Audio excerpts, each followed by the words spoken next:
Hello and welcome back to another edition of Concert Insights here at the Schubert Club. My name is Mark Bilyeu and I'm thrilled to be joined today with composer Libby Larsen, ahead of the International Artist Series featuring Roderick Williams, the baritone, and Iain Burnside, pianist.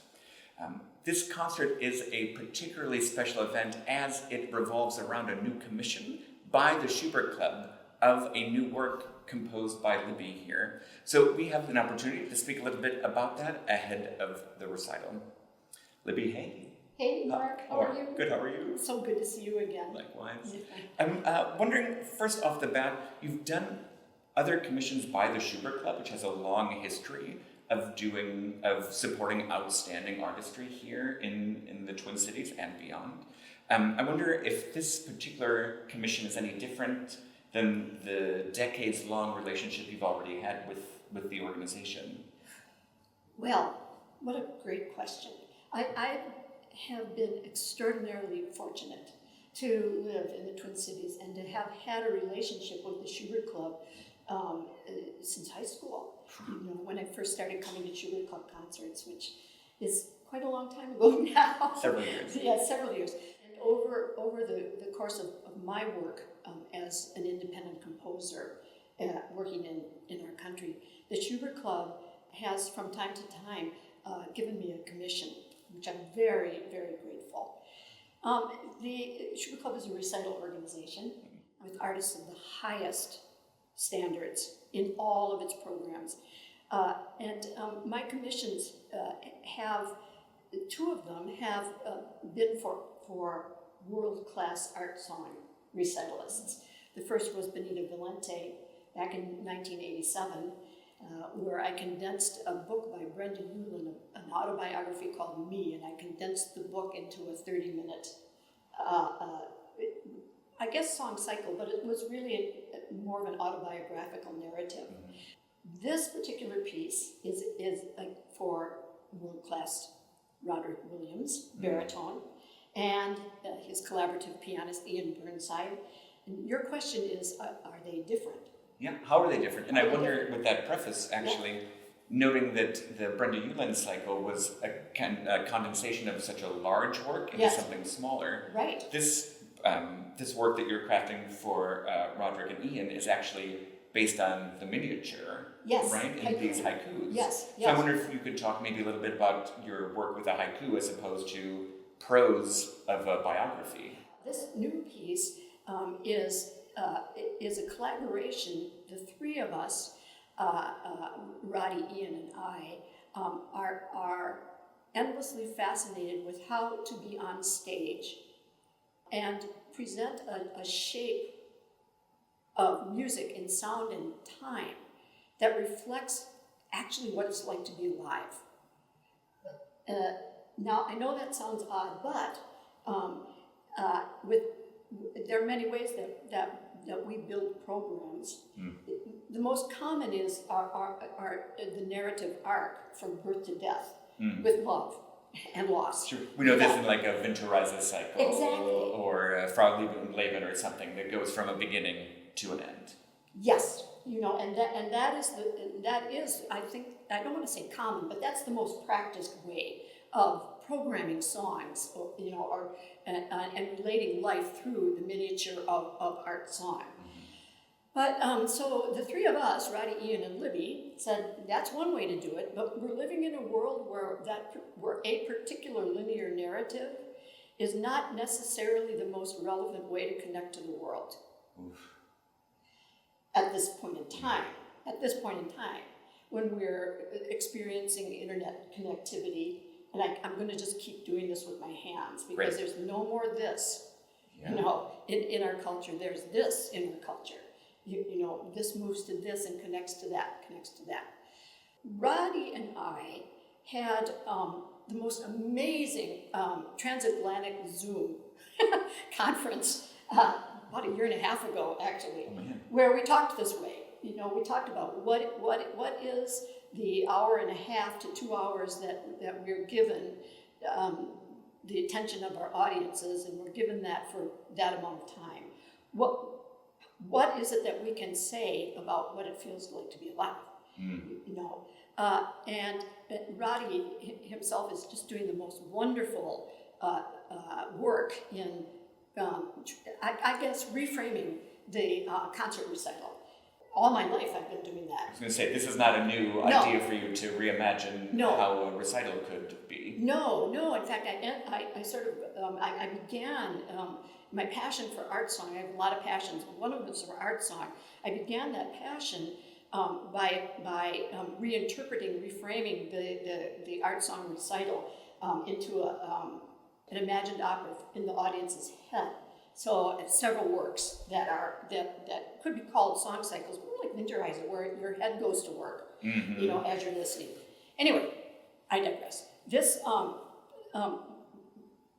when we had our transatlantic collaborative fiesta, we were trading ideas, lots and lots of different ideas, and I had 2 or 3 ideas that I had sent to Roddy as possible to develop into a work. And we lighted on the idea that has become this piece, which my working title is 8 Haiku in Mobile Form. Huh? It's way too dry, but it works for now. Yeah, I presented to him an idea that had been brewing in my head really since 2001. I had discovered a volume of haiku that were written in the Japanese internment camps in America in World War II. I found a book called May Skies, There's Always a Tomorrow, a history and anthology of haiku in the World War II internment camps for Japanese American citizens. This particular book had over 130 haiku that were written by interned Japanese human beings, reflecting their moments as they were interned. So I found this book. I suggested that we look through the book and consider how that might generate a concert. And Roddy said, that's really interesting. How could that work? And I don't know why. This is inspiration, I think. I said, well, it will just be a mobile, like an Alexander Calder mobile, where you have a very delicate balance in the air, anchored to a central rod with a delicate balance of wires from which are hung plates. And they float in space in no particular order, but they float. And what if the haiku were the plates of the mobile, so that they don't suggest any kind of narrative, they suggest floating in infinite time, which is an experience that you have when you are imprisoned. Or, I think we all know now what that feels like because of the pandemic. When we all lost the sense of beginning and end. Couldn't feel the beginning, couldn't sense an ending. That's mobile form in our culture. And so Roddy said, that is really interesting. Do you think we can work on that? And that's what we've been doing. So we narrowed down over 100 haiku to 8 specific haiku. And the haiku framed the entire evening. When you hear a haiku, its words have inspired Roddy and Iain to then present a group of well-known art song as introduced by a haiku. So we have really a new form that we're trying. It's very tricky. It's really, really tricky, and I could never have done this 50 years ago, or even thought to attempt it. Sure. But now I feel like, oh, thank you for the gift of the time to work on this piece. That is a gift. Oh, the gift of time the gift to of explore Yes. a new concept. I guess time and trust. Yeah, absolutely. Right? So this idea of adding more modern works or pre-existing works onto something that you are crafting here is, I think, a really interesting concept. I've seen other programs that have kind of deconstructed something that is linear already Right. to craft headings. Frau Liebe und Leben is something that I've seen Yep. Susan Graham and Malcolm Martineau do, where they have taken each of those songs and then sort of modernized that Robert Schumann experience into a more fully fleshed idea. Yes. But that was them deconstructing something linear already. Right. And so I wonder what it's like now to have you and then the performers take this literary form of the haiku that you've agreed on, these 8 Right. haiku, and then see their experience of interacting with the poem and how they pull inspiration from sort of music that already does exist, Right. and how that might interact with your own. Right. Because it's my understanding that they are choosing these without having heard or seen Correct.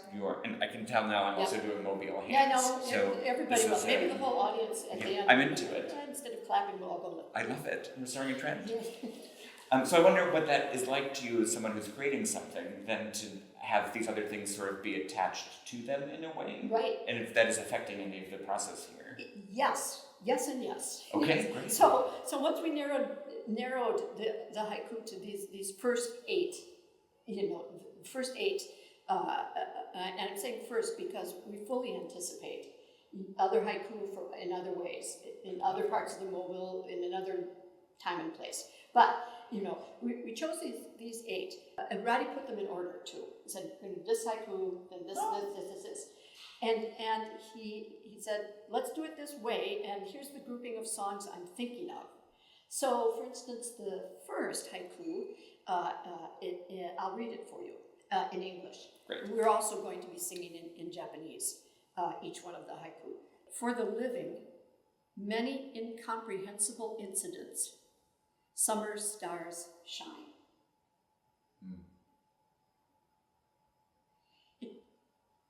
I don't know where it puts you. It puts me somewhere. Yeah, I think it puts me in a place of no time. It's just like a static moment. Yep. Yes, a static moment, and right. So there you are. You're floating. Yeah. Right. Not anticipating. Right. And so Roddy responded to this particular haiku with 3 songs.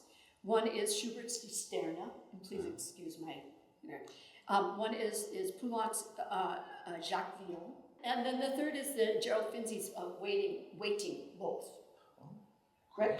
So it's like you would never put those songs together. No. In traditional groupings for song recitals. Right.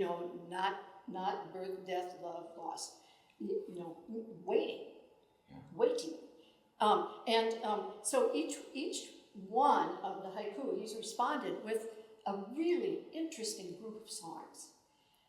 And hearing this list now, it strikes me too that the list that he's pulling from, those also exist in sets and cycles that did have something before and after them. Yeah. But here on this mobile that you've created, yes, they can exist unto themselves without being dependent on what has come before or after in their original iteration, which also gives them, I think, a new life. I think so too. And it's very exciting. I think it is too. We all think it is. So we have 8 contemplations that have generated, if there's 24 more contemplations. Yeah. Right, so we have 32 contemplations on this one mobile. So, and since art song, for me, what comes first with art song is the text. But last comes the admiration of the performance. Yep, I think that we are here at the Schubert Club understand that it is, we the creator, then those that interpret the creation. Right. Yeah. And for me, art song, the creator is the text. And we, all of us, performers of whatever ilk, composers, those who dig in, just all the purveyors. We're all purveyors of the text. That's what we are. I love that. And so what's really, really interesting about this, and I hope that you find it as interesting, is what you have here is a way to contemplate the text. Just contemplate the text. You won't be expecting what's coming next, and you will be within certain within songs, you will have the arc of beginning and end and a feeling of completeness. But within groups, we hope to offer sincere moments of non-narrative contemplation that address the abstract, essential emotions that human beings are made up of. Yeah, that's what we're doing. Okay, that's a concert I would like to attend. Yeah, 5-1. Libby, thanks so much for spending some time talking about your work and this new commission here at the Schubert Club. I am so excited to experience it, and I'm just so grateful for your time to share it and your artistry to bring these new experiences to us. Well, it's a pleasure and a privilege, and really great to see you. Yeah. Thanks. Concert is November 13th here at the Schubert Club. We'll see you at the Ordway.